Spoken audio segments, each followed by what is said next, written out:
Hey guys, Zaphod here. Thanks for joining me back here this week on the comic strip. For those of you who haven't tuned in before, this is just my weekly video. Kind of here's what I read, here's what I liked, here's what I'm obsessing over currently thing. I try to keep it fairly spoiler-free if I can manage it. I understand a lot of you haven't read these comics, and I don't want to be the person to poo-poo on your parade and ruin it for you, because that's a dick move, and I don't like to be that person.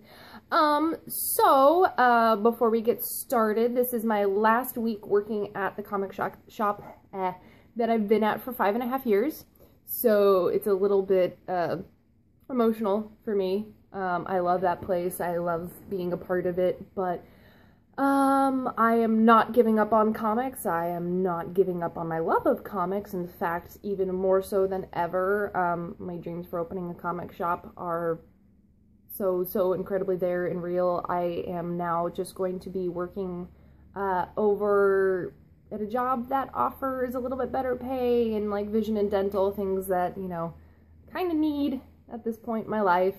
And then I can begin saving money and working towards my future goals, which is going to be awesome. So I won't get to play with comics quite as much now, day to day, which is going to be sad and hard for me, but I'm going through my personal collection. My guy and I are compiling our collections and sorting them together, so I'll get to play with comics a lot more at home, which will be nice. So trade-off there. I'll still keep doing these videos. My timing on them might change slightly depending on when I pick up my comics and what time I have to sit down and do this kind of thing. But anyway, before I bore you guys and your eyes glaze all over, let's talk about some comics. Woo!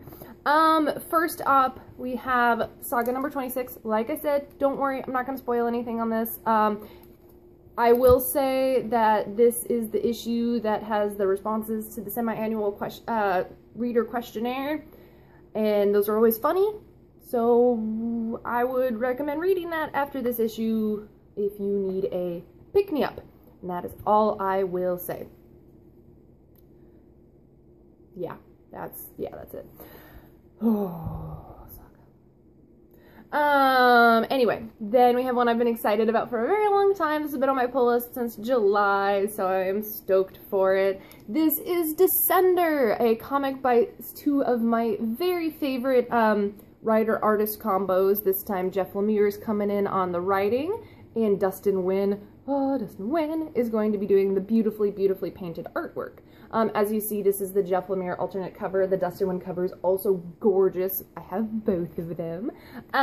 So this is a story about a little robot boy. He wakes up after 10 years of being asleep to wake up to a world where giant robots have, you know, killed a bunch of people, and now robots are illegal. So it's a really cool book. The art is absolutely gorgeous. It's beautiful. It's fantastic.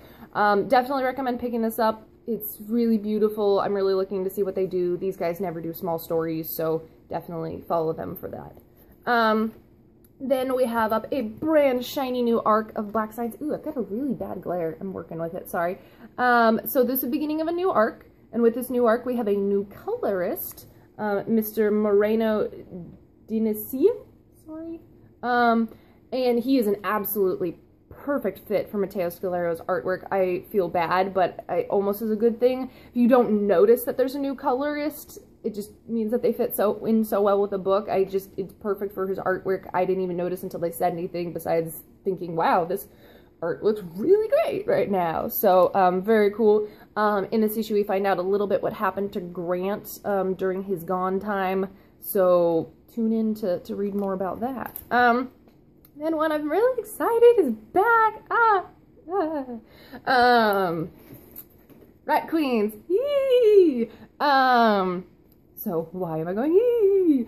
So for those of you who don't know about this series is freaking fantastic. It's a series of female kick-ass adventurers, kind of like, you know, picture a D&D group that goes out and kills the monsters, but instead of you acting out those characters, these are real people in a real world, called the Rat Queens, and they are a badass group of adventurers. But the sad thing about this book is it was gone for a very long period of time.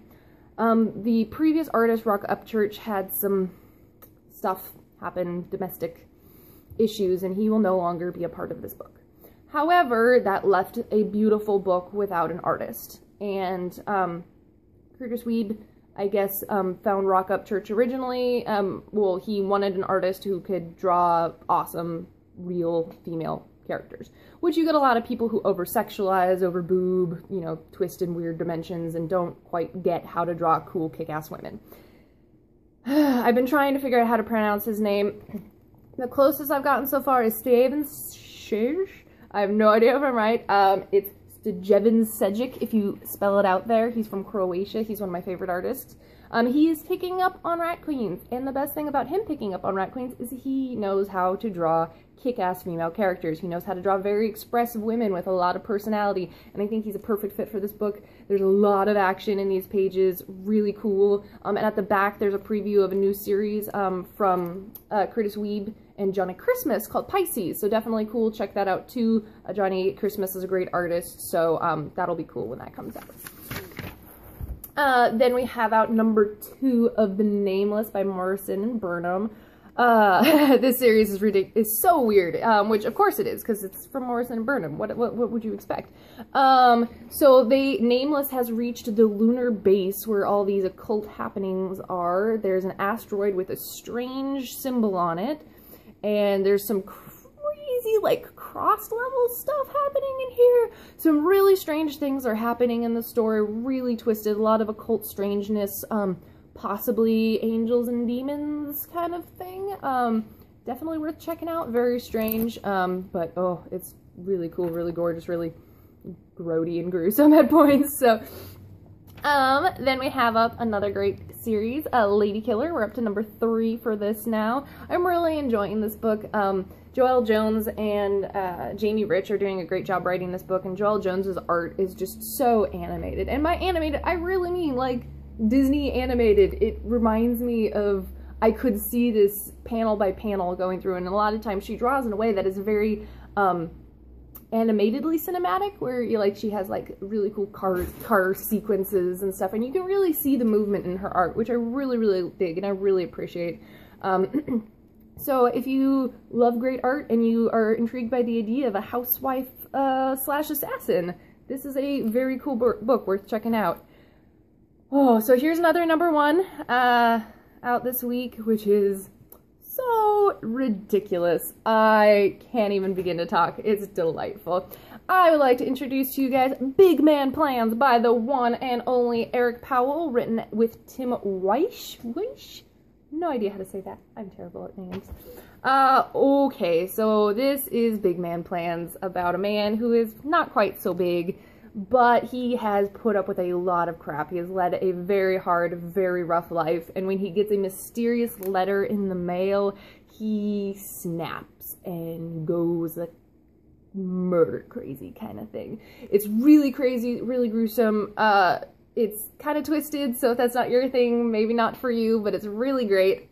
Absolutely fantastic. If you like Eric Powell, oh my gosh, The Goon, Chimichanga, all that stuff, but also he is a beautifully painted artist, and I love painted artists. And it's hard to say that this art is beautiful when it is what it is, and it's so strange and twisted, but it is beautifully done in a very strange and twisted way. So it is charming and delightful. If you want something absolutely ridiculous and a little bit murder hungry, go after Big Man Plans. It is going to be 4 issues, so not too much commitment, but a lot of fun on the way.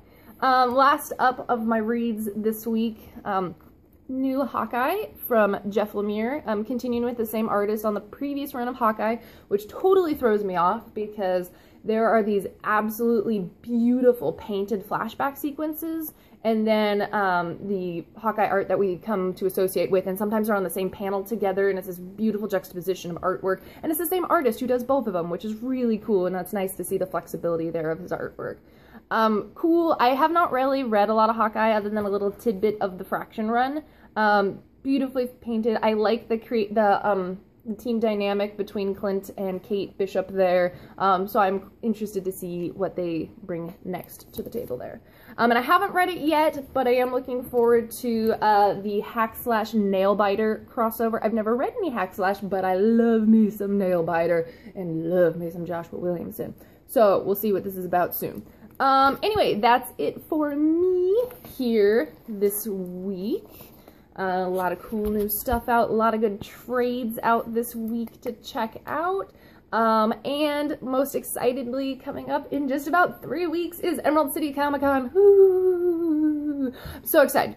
Especially since, with my new job situation, I wasn't sure if I would get to go, and I can, and I'm so excited, and I get to see Patrick Rothfuss again, and I get to do all these exciting things, and spend all my money that I don't have on stuff. I'm excited. It's gonna be great. So if any of you are going up to Emerald City, you should totally drop that in the comments, and I would love to see people there, and nerd out and stuff. Anyway, you kids have fun, have a great week. Sorry, don't be offended I call you kids. I call everyone that, including my dad sometimes, so it's just a weird thing that I do. Anyway, sorry for rambling. You guys have a great week, and I'll see you next week with my brand new job situation, so we'll see how that goes. Anyway, take it easy, guys. Thanks for watching.